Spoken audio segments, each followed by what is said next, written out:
الحمد لمن قدر خيرا وخبالا الحمد لمن قدر خيرا وخبالا والشكر لمن صور حسنا وجمالا والشكر لمن صور حسنا وجمالا فرض صمد عن صفة الخلق بريء فرض صمد عن صفة الخلق بريء رب أزلي خلق الخلق كمالا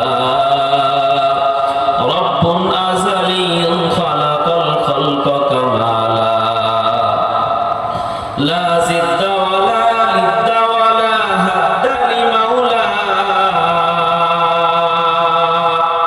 لا زد ولا لد ولا هد لمولى الآن كما كان ولم يلق زوالا الآن كما كان ولم يلق زوالا لا إله إلا الله لا إله إلا الله সকলে আল্লাহ রাব্বুল আলামিনের নামে জিকির করি লা ইলাহা ইল্লাল্লাহ লা ইলাহা ইল্লাল্লাহ লা ইলাহা ইল্লাল্লাহ লা ইলাহা ইল্লাল্লাহ লা ইলাহা ইল্লাল্লাহ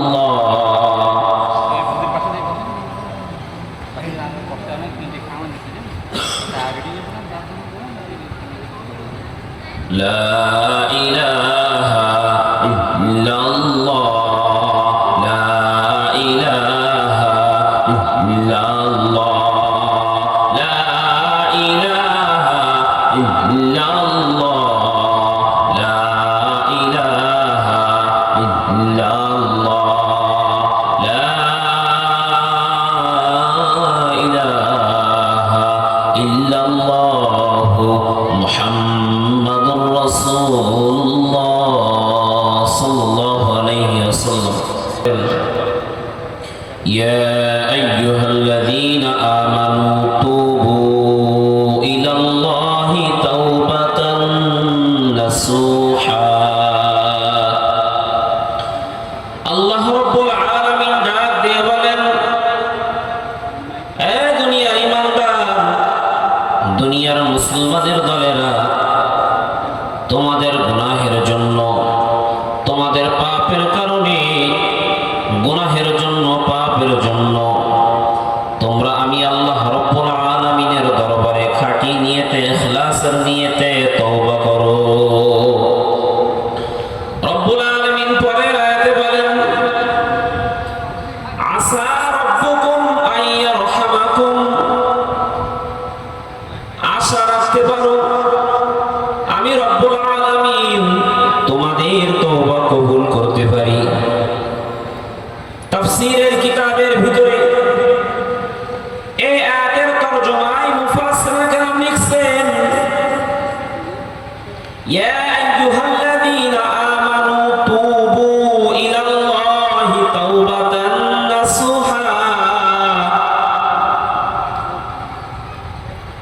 তাফসীরের কিতাবের ভিতরে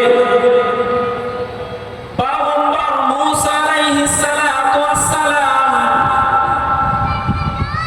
জামানার একজন জবরদস্ত নবী ছিলেন একজন দামি নবী ছিলেন দামি পয়গম্বর ছিলেন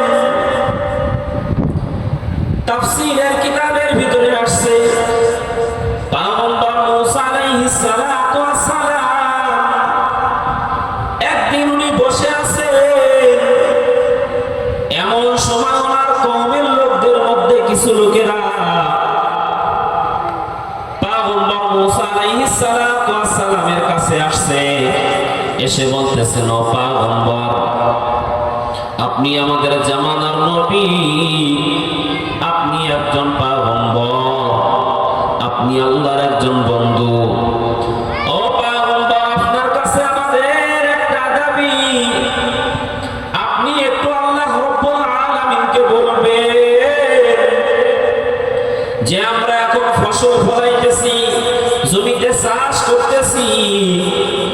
কিন্তু জমিনেও পানি নাই, আসমানেও পানি নাই, ফসল আমরা ফলাইতে পারি না, পানির বড় অভাব। আপনি একটু আল্লাহ রাব্বুল আলামিনকে বলবেন, আল্লাহ রাব্বুল আলামিন যেন আমাদের জন্য একটু পানির ব্যবস্থা করে দেন।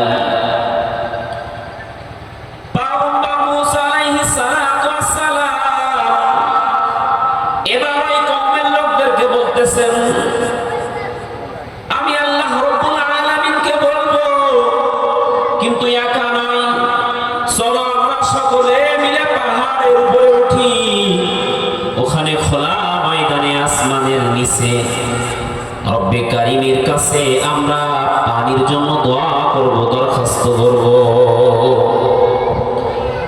অনেক লম্বা ঘটনা, সময় কম, সংক্ষিপ্ত বলতেছি। পাহাড়ের উপরে উঠছে পয়গম্বর মুসা আলাইহিস সালাতু ওয়াস সালাম এবং ওনার কওমের লোকেরা। পয়গম্বর মুসা আলাইহিস সালাতু ওয়াস সালাম পাহাড়ের উপরে উঠে দোয়া করতেছে, ও আরশের মালিক আল্লাহ, আমার এই কওমের লোকেরা পানির অভাবের কারণে ফসল ফলাইতে পারে না, আপনি একটু পানির ব্যবস্থা করে দেন যেন আমার কওমের লোকেরা একটু ফসল ফলাইতে পারে, তারা চাষাবাদ করতে পারে। এভাবে দোয়া করতেছেন, বারবার রব্বুল আলামিনের কাছে এভাবে দরখাস্ত করতেছেন, বলতেছেন। পয়গম্বর মুসা আলাইহিস সালাতু ওয়াস সালাম দোয়া করতেছে, কওমের লোকেরা আমিন আমিন বলতেছেন। তাফসীরের কিতাবের ভিতরে আসছে আল্লাহ রাব্বুল আলামিন জিবরিল আমিনের মাধ্যমে, ওহীর মাধ্যমে জানায় দেয়, ও পয়গম্বর, ও পয়গম্বর মুসা, আপনার ওই কওমের মধ্যে এমন একজন গুনাহগার বান্দা আছে, যেই গুনাহগার বান্দা লাগাতার 40 বছর জিনার গুনাহ করেছে। এমন কোন গুনাহ নাই ওই বান্দা করে নাই, এমন কোন পাপ নাই ওই বান্দা করে নাই। ও পয়গম্বর মুসা, আমি আপনার দোয়া কবুল করব, কিন্তু ওই ময়দান থেকে যতক্ষণ পর্যন্ত ওই গুনাহগার বান্দা না উঠবে, ততক্ষণ পর্যন্ত আমি রব্বুল আলামিন আপনার দোয়া কবুল করব না। এবার পয়গম্বর মুসা আলাইহিস সালাতু ওয়াস সালাম ওনার কওমের লোকদেরকে বলতেছেন, আমরা তো দোয়া করতেছি আল্লাহ রাব্বুল আলামিনের কাছে, কিন্তু আমাদের দোয়া ততক্ষণ পর্যন্ত কবুল হবে না যতক্ষণ পর্যন্ত এই ময়দানে একজন গুনাহগার বান্দা আছে, লাগাতার 40 বছর জিনার গুনাহ করেছে, এমন কোন গুনাহ নাই ওই ব্যক্তি করে নাই, ওই ব্যক্তি যতক্ষণ পর্যন্ত এই ময়দান থেকে না যাবে ততক্ষণ পর্যন্ত আল্লাহ রাব্বুল আলামিন ময়দানের ভিতরে রহমতের বৃষ্টি দিবে না। পয়গম্বর মুসা আলাইহিস সালাতু ওয়াস সালাম এই কথা বলার পর পয়গম্বর মুসা আলাইহিস সালাতু ওয়াস সালাম বলতেছেন, কে আছো এমন পাপ করেছো, কে আছো এমন গুনাহ করেছো, দাঁড়া যাও, আর যদি না দাঁড়াও আমি আল্লাহ রাব্বুল আলামিনের কাছে শুনে পর মুহূর্তে কিন্তু তোমাকে এখান থেকে বাহির করে দিব। এক ব্যক্তি ময়দানের ভিতরে বসা, ডাইনে তাকায় দেখে কেউ উঠে না, বামে তাকায় দেখে কেউ উঠে না, সামনে তাকাইতেছে কেউ উঠতেছে না, পিছের দিকে তাকায়, সামনে তাকায়, পিছে তাকায়, ডাইনে তাকায়, বামে তাকায়, কেউ উঠে না। ওই ব্যক্তি তখন মনে মনে বলতেছে, আমি তো মনে করেছিলাম অন্য কেউ মনে হয় এমন গুনাহগার আছে, কিন্তু ও কাবার মালিক, আমি এত পাপ করেছি, 40 বছর পর্যন্ত জিনার গুনাহ করেছি, 40 বছর পর্যন্ত এমন কোন গুনাহ নাই আমি করি নাই,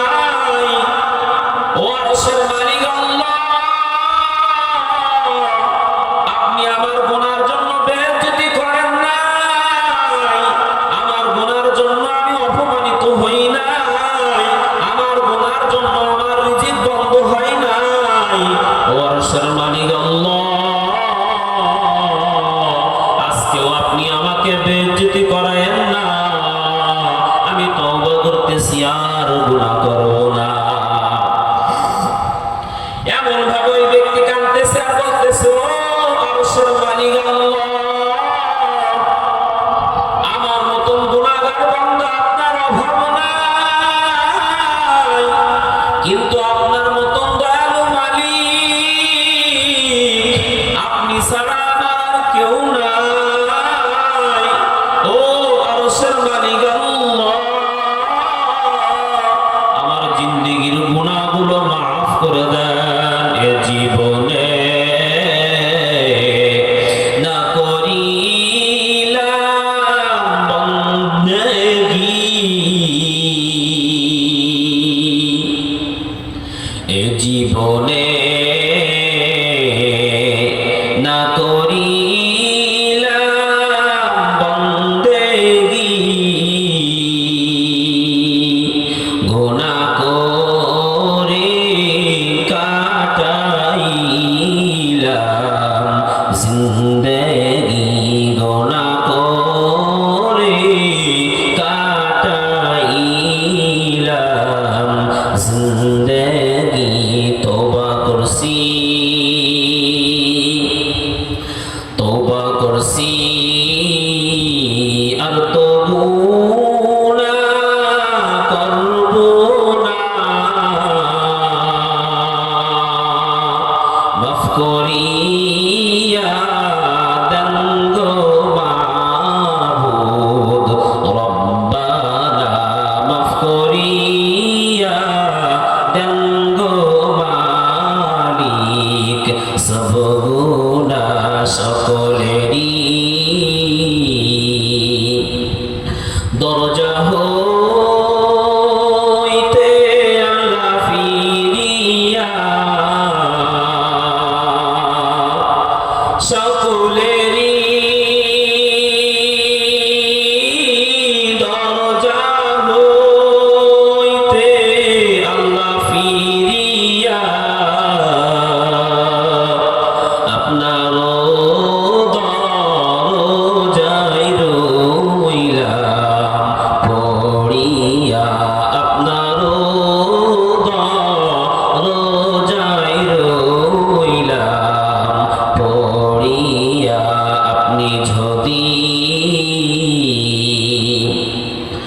আপনি যদি মাফ না করেন আল্লাহ বান্দারে, বলে না আপনার বান্দা যাবে কান্দারে, বলে না আপনার বান্দা যাবে কার কাছে, আদর করিয়া মানুষ আল্লাহ বানায়া, আদর করিয়া মানুষ আল্লাহ বানায়া, কেমনে দিবা জাহান্নামে ফালায়া, কেমনে দিবা জাহান্নামে ফালায়া। বান্দা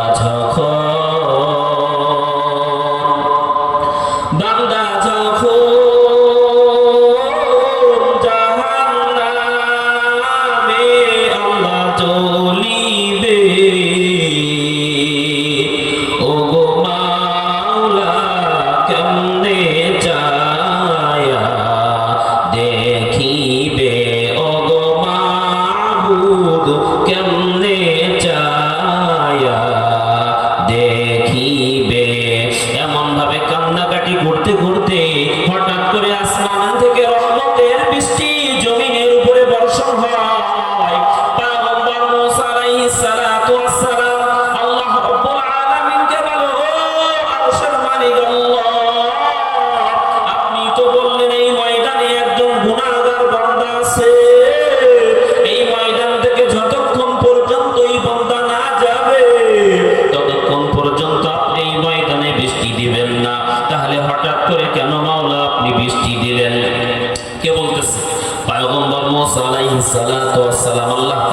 বলতেছে। আল্লাহ রাব্বুল আলামিন ডাক দিয়ে বলে, ও বান্দা, আমি আল্লাহর এক নাম কহ্হার, আমি আল্লাহর এক নাম রহমান, আমি আল্লাহর একটা নাম রহিম, আমি আল্লাহর একটা নাম গফফার। বান্দারা যখন আমি আল্লাহর রহমান নাম ধরে ডাক দেয়, বান্দারা যখন আমি আল্লাহর রহিম নাম ধরে ডাক দেয়, আমি আল্লাহর কুদরতি অন্তর ঠান্ডা হয়ে যায়।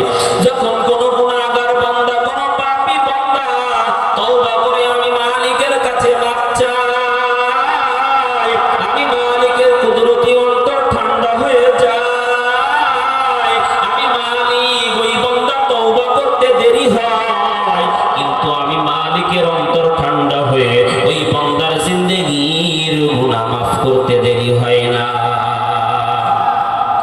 ইবনে মাজহার শরীফের একটা হাদিসের ভিতরে পয়গম্বর আরবি মুহাম্মদ আরবি রাসূলুল্লাহ সাল্লাল্লাহু আলাইহি ওয়াসাল্লাম বলেন, কোন বান্দা যখন আল্লাহ রাব্বুল আলামিনের কাছে তওবা করে, আল্লাহ রাব্বুল আলামিন ওই ব্যক্তির জিন্দেগীর গুনাহগুলো এমন ভাবে মাফ করে দেয়। নবী আমার ডাক দেয়া বলে, মায়ের গর্ভ থেকে যখন কোন সন্তান দুনিয়াতে আসে, ওই সন্তান মায়ের গর্ভ থেকে দুনিয়াতে যখন আসার পর যেমন নিষ্পাপ থাকে, তার আমলনামায় কোনো গুনাহ থাকে না। দুনিয়ার কোনো মানুষ গুনাহগার, কোনো বান্দা মালিকের দরবারে যখন চোখের পানি ফেলে তওবা করে, আল্লাহ রাব্বুল আলামিন বান্দাদের জিন্দেগীর গুনাহগুলা এমন ভাবে মাফ করে দেয়। বুখারী শরীফের হাদিস, মুসলিম শরীফের হাদিস এবং তিরমিজি শরীফের হাদিস, একই হাদিস বুখারীর ভিতরে আছে, মুসলিম শরীফের ভিতরে আছে, তিরমিজি শরীফের ভিতরে আছে। পয়গম্বর আরবি মুহাম্মদ আরবি রাসূলুল্লাহ সাল্লাল্লাহু আলাইহি ওয়াসাল্লাম বলেন, দুনিয়ার ভিতরে কোন মানুষ সফরে যাইতেছে, রাসূলুল্লাহ সাল্লাল্লাহু আলাইহি ওয়াসাল্লাম হাদিসটি উদাহরণ দিয়ে বুঝাইছেন। কিতাবের ভিতরে এভাবে আসছে, রাসূলুল্লাহ সাল্লাল্লাহু আলাইহি ওয়াসাল্লাম মানুষদেরকে বুঝাইতেছেন যে কোন ব্যক্তি দুনিয়ার সফর করতেছে, সফরে যাইতেছে। এক ব্যক্তি সফর করতে গিয়া মাল সামানা নিয়ে সফর করতেছে, সফর করতে করতে এক জায়গায় আরাম করতেছে, খানা খাইছে, ক্লান্ত হয়ে গেছে, একটু ঘুমায় গিয়েছে। ঘুম থেকে উঠা দেখে ওই ব্যক্তির মাল সামানা সবকিছু হারিয়ে গিয়েছে, চুরি হয়ে গিয়েছে। ওই ব্যক্তি মালিকের কাছে দোয়া করতেছে, আল্লাহ, আমি তো সফরে আসছি, কেউ আমাকে সাহায্য করবে না, কি করব? ওই ব্যক্তি টেনশন করতে করতে আবার ঘুমায় গেছে। ঘুম থেকে উঠে দেখে মাল সামানা সবকিছু আছে। ওই ব্যক্তি যখন আরশের দিকে, আকাশের দিকে তাকায়া আল্লাহ রাব্বুল আলামিনকে ডাক দিয়া বলে, ও আরশের মালিক আল্লাহ, আপনি আমার বান্দা আর আমি আপনার গোলাম। এই ব্যক্তি ভুল বলছে না? ওই ব্যক্তি প্রথম কিন্তু ঠিক বলছে, ও আরশের মালিক আল্লাহ, আপনি আমার বান্দা, মানে আল্লাহকে এই ব্যক্তির বান্দা বানাইছে। আবার বলেছে, আরশের মালিক আল্লাহ, আমি আপনার গোলাম। কিসের জন্য বলেছে? আনন্দের খেলাই বলেছে। আমরা যেমন সন্তান বিদেশ থেকে টাকা পাঠাইলে আনন্দের খেলাই গান গাইতে থাকি, গজল গাইতে থাকি, স্ত্রীর জড়ায় আদর করতে থাকি, সন্তানের জড়ায় আদর করতে থাকি, পুকুরে বড় মাছ পাইলে আনন্দ করতে থাকি, মাছের মাথাটা আব্বাজানের ছেলে মেয়েদেরকে খাওয়াই দেয়, আনন্দই।